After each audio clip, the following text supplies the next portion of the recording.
Dengan ini saya menyatakan tidak akan melakukan upaya tuntutan adat maupun tuntutan hukum di kemudian hari. Syederalun selebgram Aceh bernama Mira Ulfa 24 tahun menyampaikan permintaan maaf kepada masyarakat usai aksinya mengucapkan ta'awuz dan bismillah sambil diiringi musik DJ dalam siaran langsung TikTok viral di media sosial.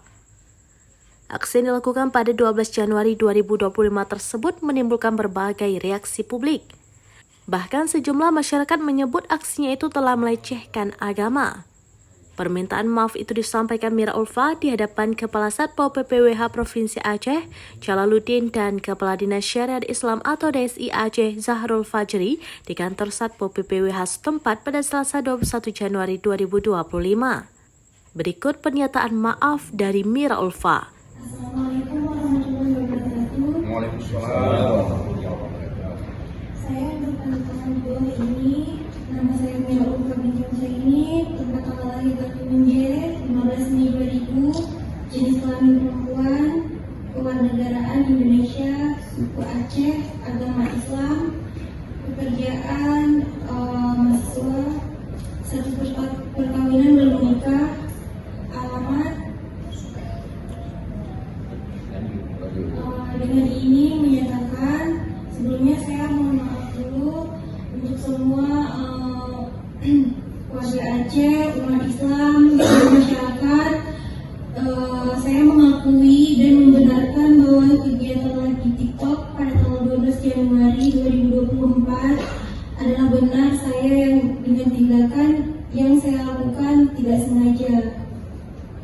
Dengan hal ini saya mengakui saya telah bersalah dan melanggar peraturan Daerah Istimewa Aceh Nomor 5 Tahun 2000 tentang pelaksanaan syariat Islam, Kanun 62 Aceh Darussalam Nomor 11 Tahun 2002 tentang pelaksanaan syariat Islam di bidang akidah, ibadah, dan syiar Islam, Kanun Aceh Nomor 8 Tahun 2004 tentang pokok-pokok syariat Islam, Kanun Aceh Nomor 8 Tahun 2015 tentang pembinaan dan perlindungan akidah.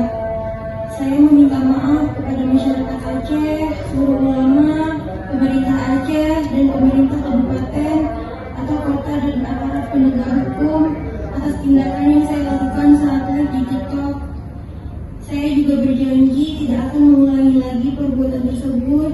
Jika saya mengulangi, saya bersedia diproses sesuai ketentuan peraturan perundang-undangan yang berlaku. Dengan ini saya menyatakan tidak akan melakukan upaya tuntutan adat maupun tuntutan hukum di kemudian hari. Saya akan memenuhi panggilan penyidik Satuan Polisi, Pamong Praja, dan Wilayah Bisbah Aceh bila sewaktu-waktu diperlukan lagi. Saya juga bersedia menonaktifkan sementara akun TikTok saya dan Instagram saya. Demikian, ini yang dapat saya sampaikan. Sekali lagi saya mohon maaf kepada semuanya, masyarakat, seluruh masyarakat Aceh, dan juga seluruh masyarakat di Indonesia karena saya telah membuat kegaduhan. Sekali lagi saya mohon dibina pada seluruh yang bersangkutan. Cukup, terima kasih. Dari Banda Aceh, Rianza Alfandi, serambines.com. Sekarang menghadirkan lokal menjadi Indonesia.